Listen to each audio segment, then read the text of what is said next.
You've sent in your college applications, or you're about to, but now your counselor mentions that they're going to send your first quarter or first semester grade report into the admissions office. And now you're wondering, do these grades even matter? The short answer? Absolutely, but there is a ton of nuance involved. Hey there parents, families, and students. My name is Andrew Hoffman. Welcome back to my channel. I'm a former director of admissions and admissions officer at highly selective colleges that admitted just 6% of the applicants we received. And I'm here to definitively say senior year grades matter. In this video, I'm going to walk you through how admission officers use your senior year grades in holistic review, why they matter, how they're interpreted by admission offices, and what to do when your senior year grades aren't quite what you had hoped. Stick around to the end of this video where I cover a very unique service I offer to students and their families, the application review service. Let's dive in. So let's start with the basics. What exactly is a first quarter or first semester grade report? Simply, it's an official update from your high school, usually your counselor or registrar, to the admission offices where you've applied. Now, you've already reported your senior year classes, either on your transcript directly from your school or on the common application in the senior year class schedule section. There's also this thing called the self-reported transcript system. The most popular is called STARS, or the self-reported transcript and academic record system, but there are many others out there. The grade report lists your most recent grades in your senior year classes. It usually goes out in November if you're applying early decision or early action, and usually about mid-February if you're applying regular decision. And colleges use this as an academic progress report. It shows how you're performing after you've applied, and if those grades match up with the rest of your academic progress thus far. Even if you've already hit submit, your application isn't frozen in time, and this update becomes part of your record before those admission decisions are finally made. In admissions, we never look at a grade in isolation. It's always part of a larger context. And that's a reason why admission officers often cringe when students ask us for average GPAs. There are colleges that do have average GPAs that are on more standardized 4.0 scales, so I'm not here to say that that doesn't happen. But at highly selective colleges and universities, we're doing an in-depth review on your transcript, so these averages just don't really matter. Here's what that context includes. Your transcript. It tells the story of your coursework and grades over time. Sometimes we call these grade trends. The school profile. This is a document that many, but not all high schools submit with your application. It often explains things like your grading scale, the courses offered, how many AP or IB courses are available at your school, and sometimes a GPA distribution. Every profile is different though, and they can include different information. The secondary school report, and this is your counselor summary. So this goes over academics and possibly curricular choices you've made. Importantly, if your school doesn't offer a school profile, this report will take its place and offers much of the same information. And then there's the additional context. This might be the school itself or the academic or curricular options available, as well as the country or national system if you're applying from outside of the United States. So a grade in a given course is reviewed within all of those contextual layers. And when we review your grades, we're not just asking, is this an A or a B? We're asking, what opportunities did this student have and how are they taking advantage of those opportunities? And that's what holistic review is all about.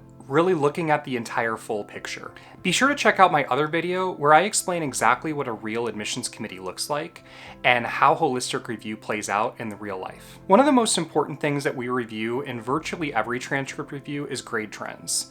Unless you're coming from a system that just provides narrative assessments or other types of assessments, which is, by the way, the bane of my existence in college admissions, but moving on. If your grades have improved year after year, it really shows growth and maturity. If they've stayed consistently strong, it shows stability and reliability. As the courses are getting more difficult, and they should be getting more difficult over time, admission officers want to see you do just as well, if not better. A downward grade trend, especially senior year, doesn't automatically deplete your chances of admission, but it does raise serious questions. Admission officers will want to know why that's actually happening. More on that in just a moment. We also pay attention to academic rigor. If you've taken on more advanced classes your senior year, maybe adding 1 or 2 additional AP classes, or maybe taking a dually enrolled college course at a local college, a small dip may make sense. I'm sure you're asking though, what exactly is a small dip? And I can't really define that for every circumstance, every school, every student. Is an A to an A minus or a B plus a small dip? Most likely. Is an A to a C a small dip? Probably not. That's probably more significant. Admission officers will ask, did this student challenge themselves appropriately? Did they take on too much? How are they handling that challenge? Finally, in the context of senior grades, we also consider your intended major. A student applying for engineering, pre-medicine, or some of the natural sciences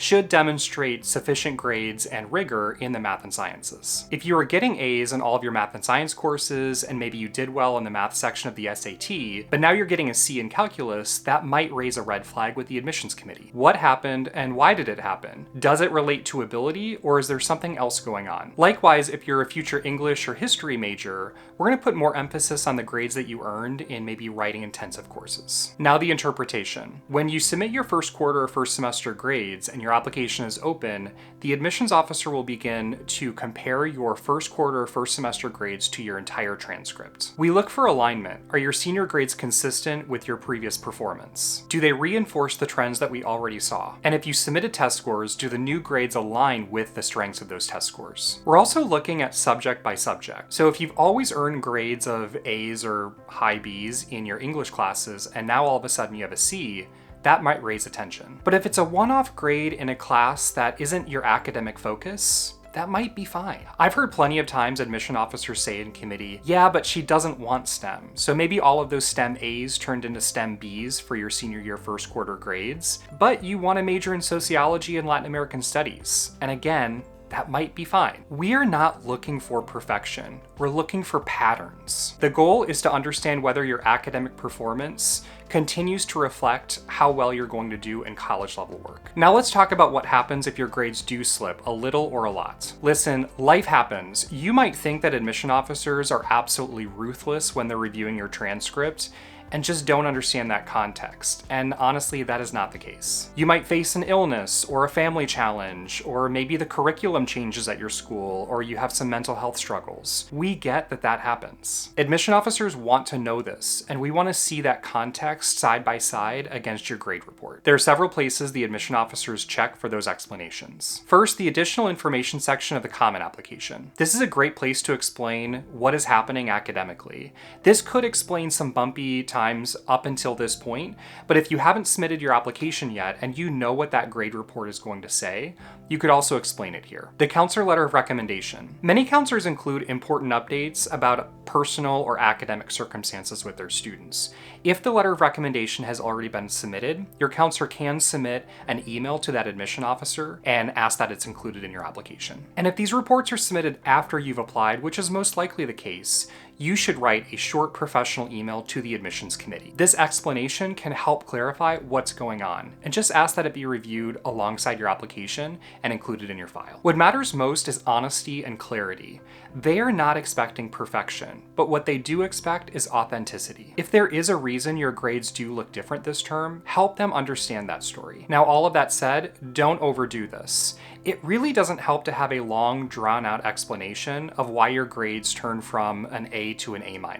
You're actually giving the opposite impression at that point. So instead of giving context to the admissions officer based on that grade change, you're actually sort of spelling out that you aim for perfection, and these can raise similar red flags with admission officers. This is obviously a judgment call on your part, so just think about your grade trends and maybe your senior grades and what they say, and then decide whether or not you want to explain that. So now let's talk about timeline. When does all of this happen? Most high schools send the first quarter grade report at the beginning or middle of November. Admission committees, at least at the highly selective end of things, usually convene their final admissions committees the first week of December. It's important that those grade reports arrive in time for that decision. For regular decision and early decision 2, these grade reports won't be submitted until at least probably the very beginning of February. That timing allows colleges to review your updated grades before decision release, which is usually between the middle and end of March. If you applied early action or early decision and your application was deferred, this can be a very helpful update. They can show continued momentum and academic engagement, and usually these are submitted also at the beginning of February.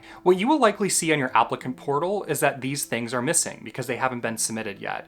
That might cause panic, but don't worry. Your counselor usually knows that these things are requested by admission committees, and those won't be cleared until they're submitted. Now, sometimes admission offices specifically request grade reports before final decisions are made. Sometimes these requests are auto-requested, meaning every applicant is getting the same email. Maybe their school counselor is getting the same email. Other times, these are specifically requested on a more personalized basis. At least in my experience, when we had a student at committee and we were having a conversation about them and we didn't have senior grades in front of us, I would reach out specifically to the school counselor to request that. But that does not always mean that you're going to be in admit status or that you're in serious contention, so don't read too much into that. The other logistical piece here is for those students who are dually enrolled in college as well as high school. Sometimes these updated grades do make it onto high school transcripts, and it's done when your counselor submits your high school transcript.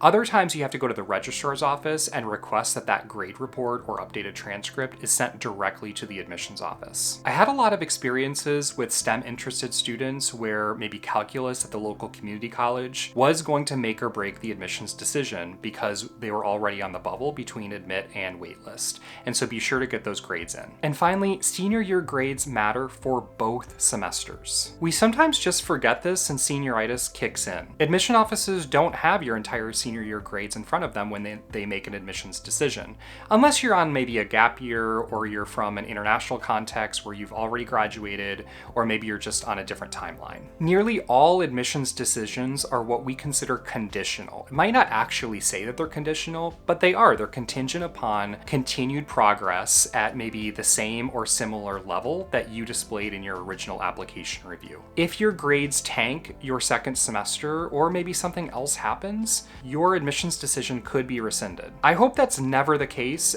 but it does happen, and even in my experience, I've had to rescind admissions decisions. So just make sure that you keep your senior year grades up. So to wrap up, yes, your senior year grades matter. They show colleges how you're going to finish what you started, but in a truly holistic review process, they're part of a much bigger picture that includes your essays, full transcript, letters of recommendation, activities, and all of the other pieces that make you you. Now, if you'd like expert eyes on your application before submitting it, head over to my website, askdrhoffman.com, and click on the application review service. It's also linked below. You can send me all of your application materials, and I'll go through them line by line and provide my feedback, advice, and edits, all before you submit your application to your dream college. And if you need more than one application reviewed, I offer steep discounts on all additional applications after that. Thanks so much for watching. I hope you really enjoyed this video.